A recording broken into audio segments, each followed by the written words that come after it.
Haleluya, puji Tuhan, salam damai sejahtera di dalam cinta kasih daripada Bapa kita Tuhan Yesus Kristus.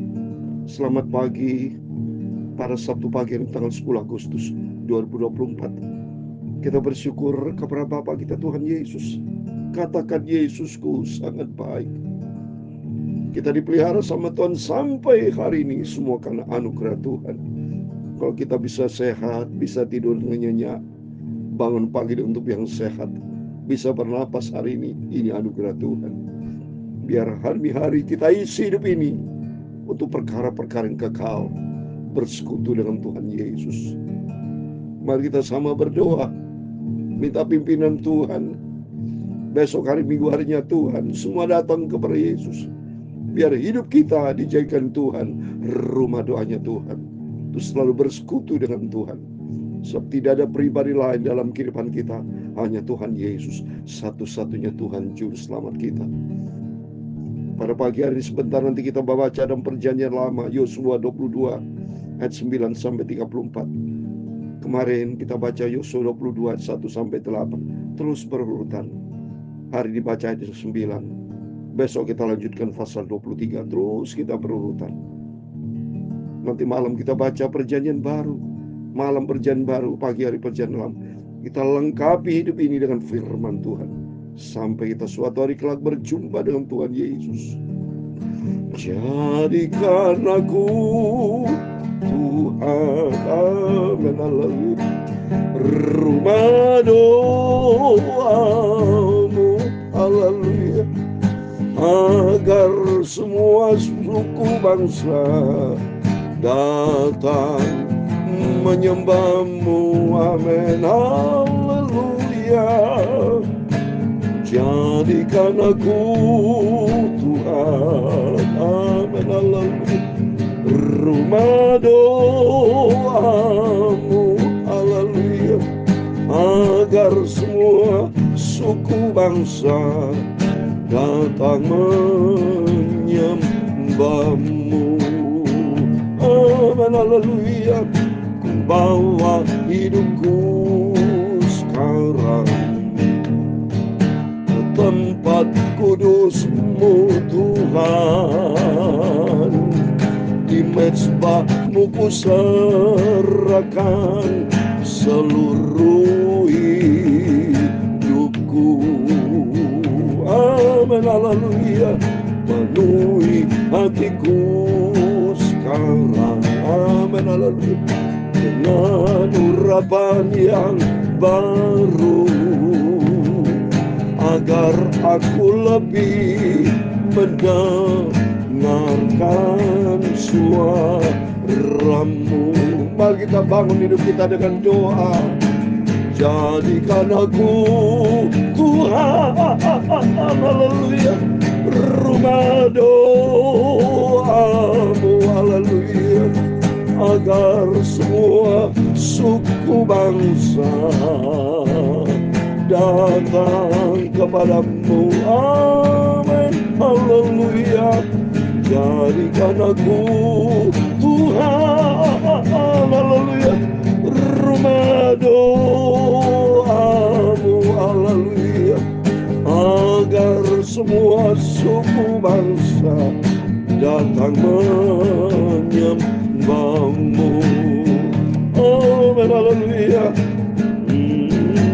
Dalam Injil Matius 21 ayat 13, demikian firman Tuhan, dan berkata kepada mereka, ada tertulis, rumahku akan dijadikan rumah doa, disebut rumah doa, tetapi kamu menjadikannya sarang penyamuk. Mari Yesus jadikan rumah doa hidup kita, agar semua suku bangsa datang menyembahmu. Hidup kita dalam milik Tuhan. Jadikan aku Tuhan, ya Tuhan, punyamu lah kebesaran dan kejayaan, kehormatan, kemasyhuran dan keagungan. Amin, haleluya.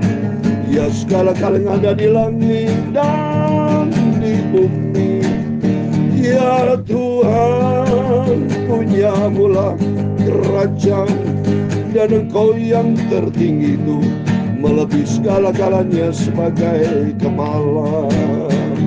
Amin, haleluya. Sebab kekayaan dan kemuliaan berasal daripadamu, dan Engkaulah yang berkuasa atas segala-galanya. Dalam tangan-Mu lah kekuatan dan kejayaan. Amin. Dalam tangan-Mu lah kuasa membesarkan dan mengokohkan segala-galanya. Sekarang ya Allah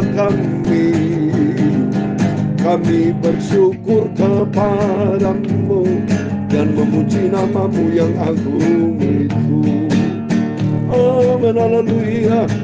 Jadikan aku Tuhan rumah doamu, haleluya, agar semua suku bangsa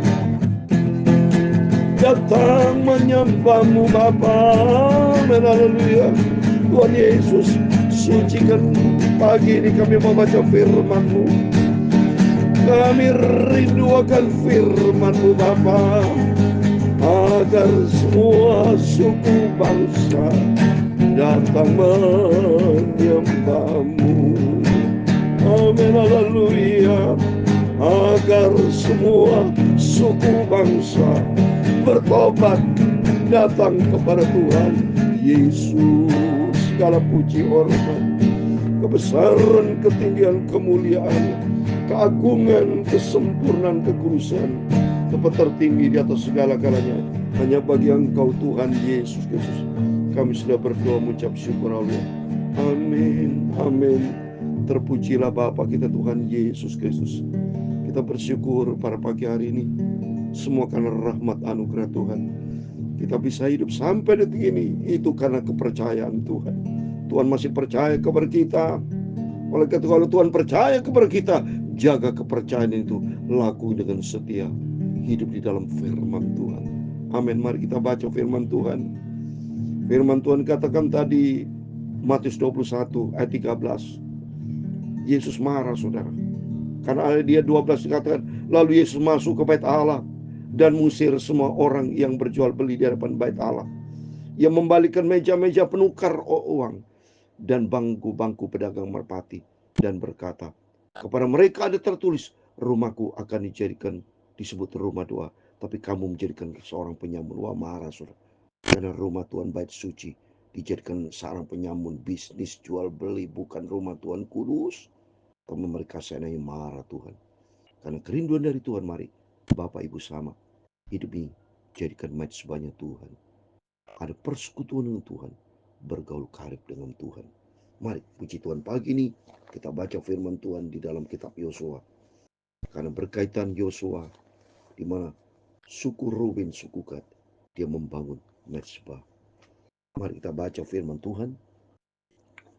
Yosua pasal 22, saudara. Lihat, perhatikan. Di ayat 9 sampai 34. Demikian firman Tuhan. Maka pula Bani Ruben, Bani Gad dan suku Manasye yang setengah itu, dan mereka pergi meninggalkan orang Israel, keluar dari Silo di tanah Kanaan, untuk pergi ke tanah Gilead, tanah milik mereka yang didiami mereka sesuai dengan titah Tuhan, dengan perantara Musa. Berkat Tuhan sesuai dengan titah Tuhan. Semua suku bangsa Israel dikasih rumah, dikasih tanah milik pusaka, saudara. Karena Tuhan sudah tetapkan, ya. Terus berikutnya, ketika mereka sampai ke Gilead, pada sungai Yordan yang di tanah Kanaan, maka Bani Ruben, Bani Gad dan suku Manasye yang setengah itu mendirikan mezbah di sana, tapi di tepi sungai Yordan, mezbah yang besar bangunan. Wow. Bani Ruben, suku Ruben, ya, 3 sukunya, suku Gad, Bani Gad atau suku Manasye, dia sepakat membangun mezbah. Coba kita, ini mezbah untuk Tuhan atau mezbah untuk dewa atau untuk siapa, saudara? Tapi menurut saya ini pasti mezbah, ya, untuk nanti bersekutu dengan Tuhan. Mari kita lanjutkan terus, ya. Gede bangunan, sudah besar bangunannya. Lalu terdengarlah oleh orang Israel itu cakap orang telah didirikan mezbah oleh Bani Rubin, Bani Gad, dan suku Manasye yang setengah itu. Mezbah menghadap ke tanah Kanaan di Gelilot pada sungai Yordan di sebelah selatan orang Israel. Ketika hal itu terdengar oleh orang Israel, berkumpulan segenap umat Israel di Silo untuk maju memerangi mereka. Wah, marah saudara. Ya, padahal ini saudara semua saudara. Bani Gad, Ruben, ya. Ini kan semua Manasye, ini kan bangsa Israel saudara. Ya, jadi sama-sama dengan mereka-mereka yang suku yang lain. Kan ada 12 suku. Ya, 3 suku mendirikan mezbah. Tapi dia bilang marah ini ketika hal itu dengar oleh orang Israel dan teman-temannya, ya, saudara-saudaranya, berkumpullah segenap umat Israel di Silo untuk maju memerangi mereka. Jadi maju memerangi itu siapa? Untuk Bani Rubin, karena mungkin marah nih. Kenapa kau bangun mezbah? Coba kita lihat mezbah apa ini saudara, ya. Kemudian orang Israel mengutus kepada Bani Rubin, kepada Bani Gad, dan kepada suku Manasye yang setengah itu ke tanah Gilead, Imam Pinas bin Pelasar. Dan bersama dengan dia 10 pemimpin, yakni seorang pemimpin kaum keluarga sebagai wakil tiap-tiap suku Israel. Masing-masing mereka kepala kaum keluarga di antara kaum Israel. Setelah mereka sampai kepada Bani Rubin, kepada Bani Gad, dan kepada suku Manasye yang setengah itu dia tengah lihat, berkatalah mereka kepada orang demikian, beginilah kata segenap umat Tuhan, apa macam perbuatanmu yang tidak setia ini terhadap Allah Israel, dengan sekarang membalik daripada Tuhan dan bikin mezbah bagimu, dengan demikian memberontak terhadap Tuhan pada hari. Nah, jadi mereka mengira Bani Gad, Ruben, ya, dan Manasye membangun mezbah. Mezbah bukan untuk Tuhan. Marah bangsa Israel yang lain. Ada 12 suku bangsa, 3 suku ini membangun mezbah dengan Tuhan. Jadi 9 suku marah saudara. Ya, tapi kita lihat kalimat berikutnya firman Tuhan. Belum cukuplah bagi kita noda yang dipeor itu, yang daripadanya kita belum mentahirkan diri sampai hari ini dan menyebabkan umat Tuhan kena tulah, sehingga kamu berbalik pula sekarang ini membelakangi Tuhan. Jika kamu hari memberontak terhadap Tuhan, maka besok ia akan murka kepada kaum Israel.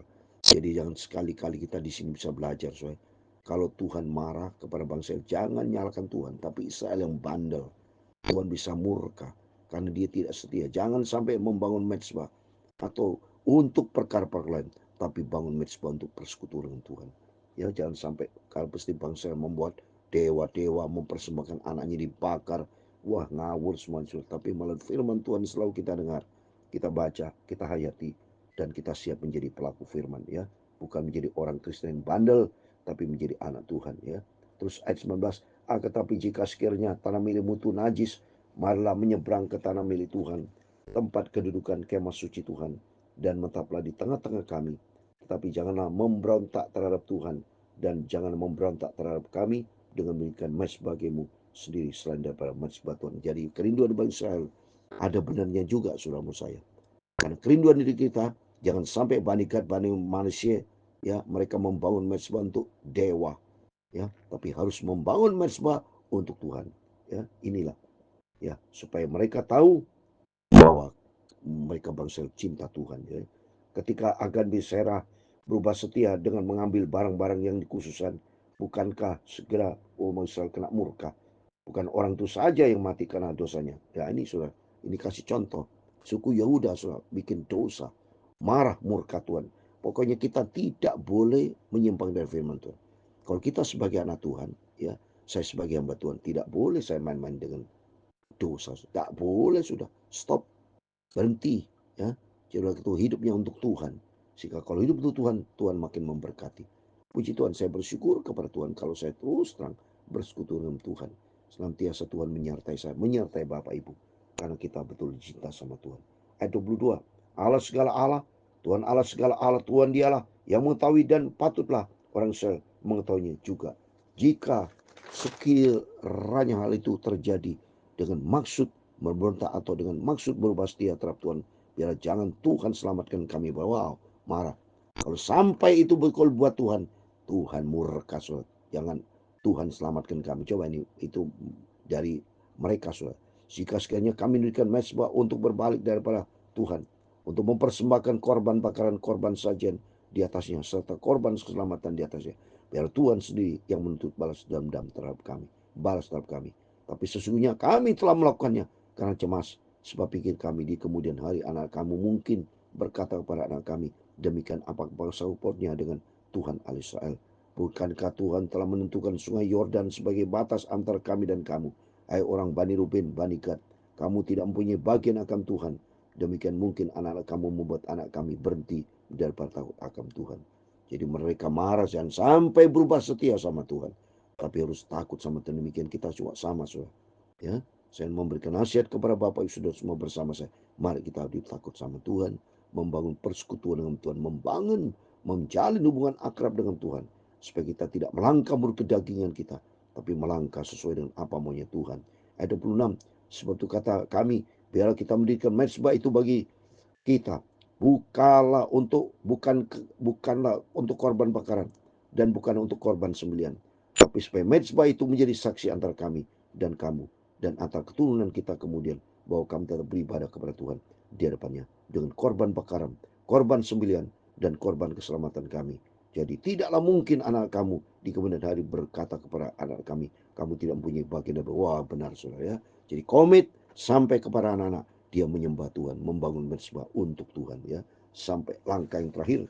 Lalu kata kami, apabila di kemudian hari demikian dikatakan mereka kepada kita dan kepada keturunan kita, maka kita akan berkata, tengoklah bangunan tiruan mezbah Tuhan itu yang telah dibuat oleh mereka yang moyang kami, bukan untuk korban bakaran, bukan untuk korban sembelihan, tapi mezbah itu menjadi saksi antara kami dan kamu.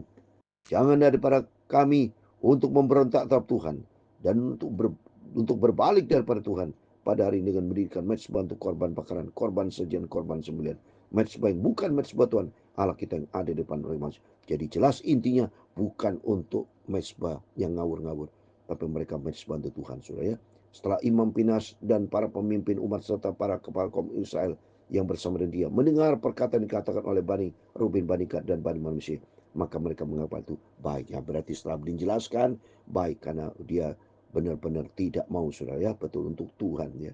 Kemudian berkata Imam Pinas bin Eliezer kepada Bani Ruben, Bani Gad, dan Bani Manasye, sekarang tahulah kami bahwa Tuhan ada di tengah-tengah kita, sebab kita tidaklah berubah setia terhadap Tuhan. Dengan demikian kamu telah melepaskan orang dari hukuman Tuhan. Amin. Jadi jangan sampai berubah setia. Kita semua mari kita mau setia. Jangan berubah setia. Berubah setia hancur, saudara. Makin jauh dari Tuhan hancur kita. Tapi mereka sadar ternyata mereka tidak berubah setia, sehingga mereka katakan kamu telah melepaskan saudara dari hukuman. Ya, apa Tuhan bisa marah, saudara? Tuhan bisa marah, murka. Ya, Tuhan baik. Roman 11:22, Allah itu baik tapi juga ada murkanya. Maka kita mari kita jangan menciptakan murka Tuhan, tapi ciptakan cinta kasih kita mencinta Tuhan. Ayat 32, sudah itu Imam Pinas bin Eliezer serta para pemimpin itu meninggalkan Bani Ruben dan Bani Gad di tanah Gilead, pulang ke kanan kepada orang Israel, lalu sampaikan berita itu kepada mereka. Hal itu dipandang baik oleh orang Israel, sehingga orang Israel memuji Allah dan tidak lagi berkata hendak mau memerangi mereka untuk memusnahkan negeri yang dipadiami Bani Ruben dan Bani Gad. 34 terakhir. Dan Bani Ruben dan Bani Gad menamai mezbah itu saksi, kan inilah saksi antara kita bahwa Tuhan itulah Allah. Amin. Dan ternyata mezbah itu bukan yang disangka salah oleh bangsa yang lain, tapi mereka ternyata bikin mezbah saksi, ya. Saksi apa? Libatkan Tuhan bahwa Tuhan itulah Allah. Berarti melibatkan Tuhan. Mari kita mau melibatkan Tuhan sepanjang hari ini. Apa menjadi pergumulan dalam hidup kita? Rajin kita rumah tangga kita, istri anak membangun mezbah untuk Tuhan, bersekutu dengan Tuhan. Di situ kita mendapatkan berkat kekuatan dari Tuhan. Jadikan aku Tuhan, amin, haleluya, rumah doamu, haleluya, agar semua suku bangsa datang menyembahmu, amin, haleluya. Bapa, jadikan aku Tuhan, rajin berdoa kita saudara, rumah doamu, haleluya, agar semua suku bangsa datang menyembahmu, amin. Tuhan memberkati engkau dan melindungi engkau.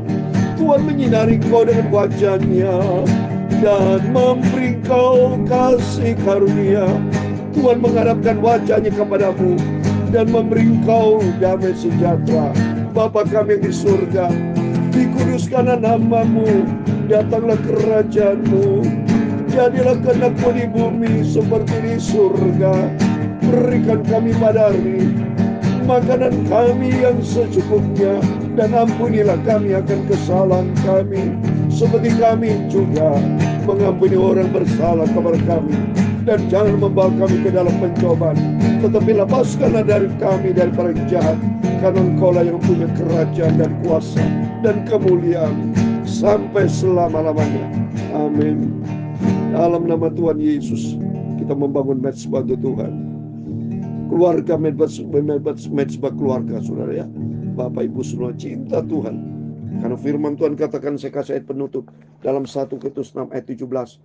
Siapa yang mengikatkan dirinya dengan Tuhan, itu menjadi satu roh, saudara. Mari kita membangun hubungan akrab dengan Tuhan, sebab tidak ada pribadi lain dalam kehidupan kita, hanya Tuhan Yesus. Biar hidup kita jadikan hidup ini rumahnya Tuhan, bersekutu dengan Tuhan, mengikatkan diri dengan Tuhan. 1 Korintus 6 ayat 17. Tapi siapa yang mengikatkan dirinya kepada Tuhan, menjadi satu roh dengan Dia, karena Allah itu roh. Kita punya roh Kudus, menjadi satu karena kita menyembah Tuhan. Sehingga langkah-langkah hidup kita, langkah menyenangkan hati Tuhan Yesus. Amin. Selamat pagi, Tuhan memberkati kita semua. Immanuel. Amin.